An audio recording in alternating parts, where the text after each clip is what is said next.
Muy buenos días. Bueno, tengo mucho interés en escuchar su valoración de este aniversario del 1 de octubre. Visto lo visto ayer, sabe que la condena es unánime a las palabras de Torra. Muchos consideran que jaleó a los CDR y que eso, bueno, pues casi acaba en un intento de asalto del Parlamento si no lo llega a impedir la Policía Autonómica. Hay un problema con estas cosas y sobre todo con estas entrevistas que duran poco tiempo. Y es que parece ser que se obliga al entrevistado a pronunciarse sobre hechos puntuales. Y a mí me gusta pronunciarme sobre procesos. ¿Por qué hemos llegado a esta situación? ¿Por qué? Hace mucho tiempo, otras personas, y yo entre ellas, decíamos que íbamos a un choque de trenes. Porque los trenes iban conducidos por dos insensatos. Los insensatos del nacionalismo catalán y los insensatos del gobierno de Madrid. ¿Por qué se ha producido esto? Le doy un detalle, porque yo no puedo entrar ahora en que si un policía fue agredido o no fue agredido. No, vamos a pensar por qué llegamos aquí. Tampoco le he pedido comentarios sobre esto, pero sí que no le he pedido comentarios sobre si policía fue agredido. Me iba más a lo global.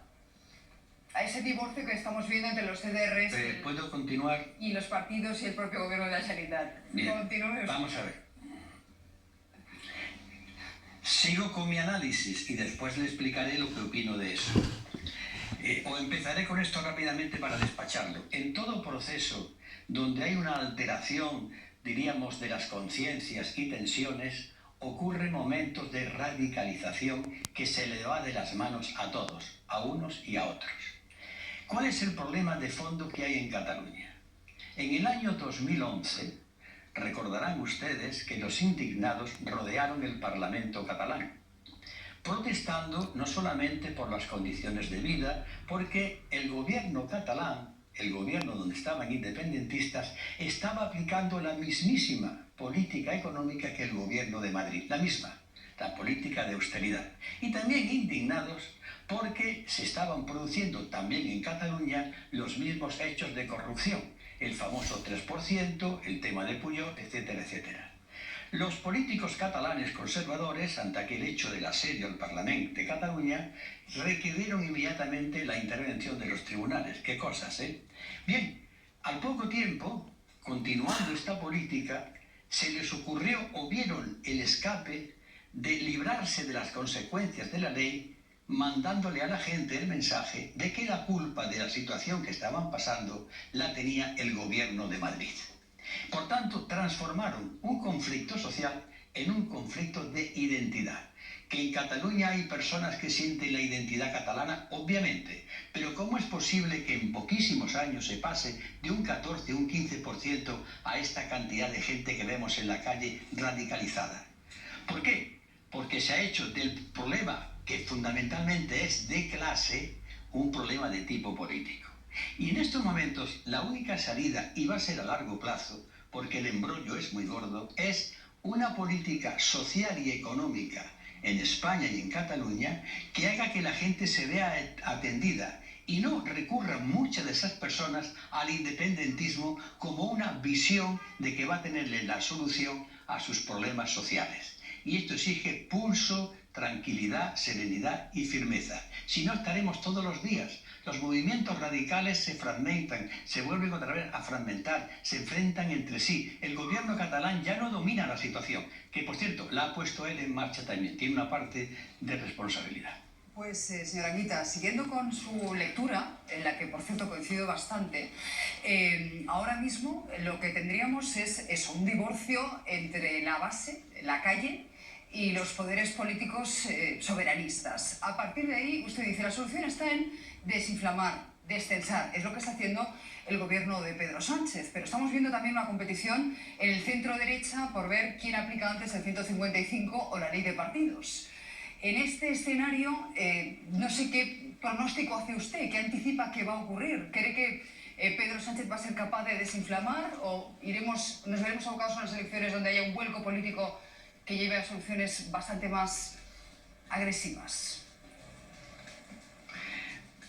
Va a ser muy difícil cuando hay tanto pirómano, empezando por el presidente Torra y continuando por los dirigentes de de Ciudadanos y del Partido Popular. Enseguida el 155. Es la clásica salida de siempre. La porra, en vez de sentarse a pensar y sentarse a poner soluciones, pero no puede.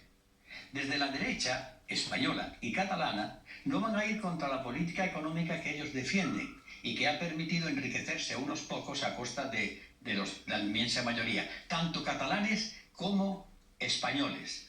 Y esto viene de lejos. Vamos a ver si hacemos un poco de memoria, no se lo diga usted. Cómo los gobiernos de España, tanto el PSOE como el PP, han estado permanentemente pactando con independentistas y con nacionalistas, porque los necesitaban para sacar sus presupuestos adelante. Y es más, y yo soy testigo porque me pilló a mí en Madrid, hubo un momento en que de Izquierda Unida pudo haber dependido que el presidente de gobierno fuese Felipe González, y él prefirió a Convergencia y Unión. Y cuando se denuncian los hechos de la corrupción de Jordi Pujol, que ya era muy conocida, se archiva porque eran los aliados que tenían. Todo esto va generando un magma, un caldo de cultivo, que dirigidos por unos y por otros llegamos a esta locura que en estos momentos está instalada en Cataluña. Y en esa desinflamación, ¿usted vería bien que se indultaran los políticos presos y finalmente se les condena en el Supremo? ¿Es usted partidario de...? No lo he entendido. No, le preguntaba si es usted partidario o favorable al indulto. ¿De qué? De los políticos, si finalmente son condenados por el Supremo, no sé si acusados de rebelión, de desobediencia. Mire, a mí hablar de los indultos hasta que no haya condena no me gusta. Porque ya el hablar de indultos supone que ha habido una responsabilidad. Hay unos tribunales y juzgarán. Y después ya veremos si procede o no pedir el indulto. Pero yo prefiero en principio que funcione los mecanismos de justicia, aunque a veces uno no esté muy de acuerdo con ellos, pero que produzca una sentencia firme. ¿Qué opina usted sobre el gobierno de Pedro Sánchez más allá de Cataluña? ¿Debería dimitir Pedro Duque? ¿Debería dimitir la ministra de Justicia? ¿Le sorprenden las conversaciones de las cloacas, todo lo que va trascendiendo de Villarejo y sus contactos con diversos gobiernos? Mire usted, creo yo, unos miles de españoles que estamos en la política, aunque yo estoy jubilado de los cargos públicos, yo creo que todo el mundo, o casi todo el mundo, o una parte muy importante de jueces, fiscales, políticos y empresarios han comido con el señor Villarejo. El señor Villarejo en un momento era una persona respetable, porque participaba de los secretos del Estado y era un hombre de las alcantarillas que tapaba, que encubría. ¿Qué ha ocurrido? Pues ha ocurrido como aquellos mafiosos que de pronto quieren independizarse y formar su propia familia. Y llega un momento que aquellos que le sostuvieron, sus jefes inmediatos, políticos, gobiernos, leyes, medios de comunicación que creían que era un servidor público y recibían informaciones de buena tinta. Así que Villarejo es el exponente de un hombre de las cloacas que no es más responsable de quienes le apoyaron. Pero que hay una operación muy interesante que quiero denunciar. Se está cargando contra Villarejo, que por supuesto es una persona para mí deleznable. Pero se está cargando tanto con Villarejo que creo que la intención es obviar lo que Villarejo denuncia. Y desde luego lo que ha denunciado con pruebas es, por ejemplo, los indicios o la presunción de conductas exactamente extralegales del llamado rey emérito y de su ex amante. ¿Por qué? Porque condenar a Villarejo, que debe ser condenable, no conviene poner sordina a los hechos que denuncia y que demuestra. ¿Por qué? Porque el problema que tiene Villarejo, por el que le odia una parte del estatus, es que sabe demasiado. Lo que pasa es que usted sabe que eso se ha quedado en nada, ha sido archivado porque el rey es inviolable, el rey emérito. Es decir, que digamos que ese intento de chantaje al jefe del Estado se ha quedado en nada. ¿Qué pasará con el resto? Oye usted, yo no creo que sea chantaje al jefe del Estado, verá usted, el chantaje se produce cuando alguien tiene el conocimiento de un hecho y amenaza con ponerlo en comunicación si no obtiene un beneficio. Pero este es un hecho que parece más que real. Es la voz de la señora Corina, diciendo cosas que los que hemos estado en la política sabíamos perfectamente que venía ocurriendo con el rey emérito, que hizo una fortuna que no sabemos cómo. No vamos a hacernos ahora aquí los engañados. Que el rey es inviolable, eso es una barbaridad de la Constitución española, que además dice que no es responsable de sus actos. Esto, en puridad democrática, es una auténtica barbaridad, que un país como España, que presume de democracia, tenga un artículo en la Constitución que, por otra parte, es totalmente contradictorio. El artículo 14 de la Constitución española habla de que todos los españoles son iguales, sin distinción de sexo, etnia, etcétera, etcétera. Y después está este artículo que dice que la persona del rey es inviolable y no tiene responsabilidad alguna. Uno de los dos artículos está suelto.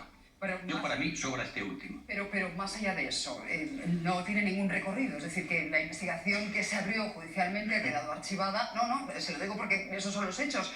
Pero el gobierno está hablando de chantaje ahora mismo al gobierno, de caza de brujas, de cacería. ¿Usted comparte esos términos, esa impresión? ¿Cree que hay una cacería contra el gobierno de Pedro Sánchez? Mire usted, la oposición, que la forman el PP y Ciudadanos, pues está haciendo lo que ha hecho siempre. Es decir, fijarse en detalles importantes, no importantes, organizarla todo día en los medios de comunicación y nunca hacer política. Aquí no se habla de paro, ni del tejido productivo, ni de las empresas que han desaparecido, ni del futuro de la juventud española. Todos los días estamos hablando de que ha dicho fulanito, menganito. Mire, la cosa es muy sencilla. Si comparece el señor ministro, da explicaciones, sino que vaya a una comisión del Parlamento. Y en cuanto a la señora ministra, parece que tuvo unas conversaciones con Villarejo cuando no era ministra. Bueno, pues investíguese y pasemos a otra cosa más importante. Porque, repito, aquí muchísimos españoles, muchos altos dignatarios y políticos han cenado con Villarejo.